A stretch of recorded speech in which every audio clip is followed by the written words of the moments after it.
Жанцхан гишүүний асуултанд хариулъя. Ер нь энэ татваргүй бүс нутаг болгох энэ асуудал тэр дундаа Улаанбаатар хотоос аслагдсан байгаа энэ аймаг сумдын бүс нутгийн асуудлыг хөгжлийн бодлогоор дэмжих асуудлыг байнгын хороо ямар түвшинд авч үзэж байгаа юм бэ гэдэг асуулт байна.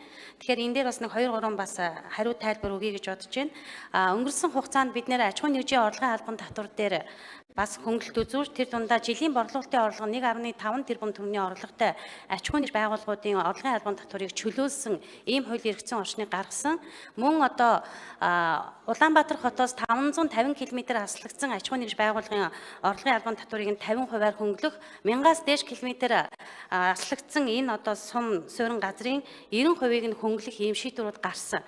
Ер нь энэ бол өөрөө бас томоохон хэмжээнд бодлогын хэмжээнд авч үзэх асуудлууд байж байгаа. Тухайлбал бүсчилсэн хөгжлийн бодлогын хэмжээнд төвлөрлийг сааруулах бодлогын хэмжээнд хөгжлийн бодлогын одоо хөгжилтэй хуультайгаа уялдуулан тогтвортой хөгжлийн үзэл баримтлал дээр тулгуурлан төсвийн бодлогын хэмжээнд зайлшгүй хийж хэрэгжүүлэх арга хэмжээ мөнөөсөө мөн гэж ингэж үзэж байгаа. Тэгээд сая 2018 оны төсвийн тухай хууль батлагдсантай холбогдуулан улсын хурлаас гаргасан тогтоол дээр тогтоолын 3 дахь заалт дээр тэр дундаа төсвийн тогтвортой байдлын хуулийн хэрэгжилтийг хангах үзэл баримтлалыг 2030 он хүртэл хэрэгжүүлэх энэ хүрээнд төсвийн тогтвортой байдлын зөвлөлийг байгуулж ажиллах энэ үүргийг улсын хурлын чуулганаас төсвийн байнгын хороонд тогтоол болгож заалт болгож өгсөн байж байгаа. Үүний дагуу маргаашийн хурлаар байна уу энэ төсвийн тогтвортой байдлын зөвлөлийн дүрэн батлах асуудал яригдана.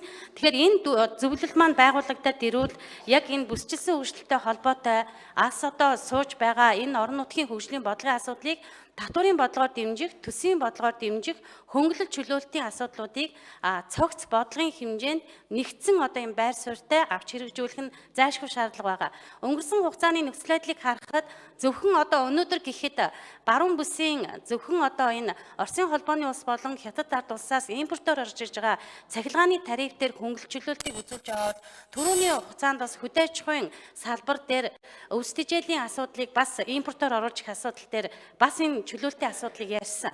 Тэгэхээр ер нь цаашид манай засгийн газар энэ асуудлыг төсвийн бодлогын уялдуулан зөвхөн нэг нэгээр нь оруулах хэлбэрээр биш жилийн хэмжээнд хөнгөлөлтийн асуудлыг чөлөөлтийн асуудлыг бодлогын хэмжээнд оруулж ирэх нь зайлшгүй шаардлагатай байгаа гэдгийг бас хэлье гэж бодож байна.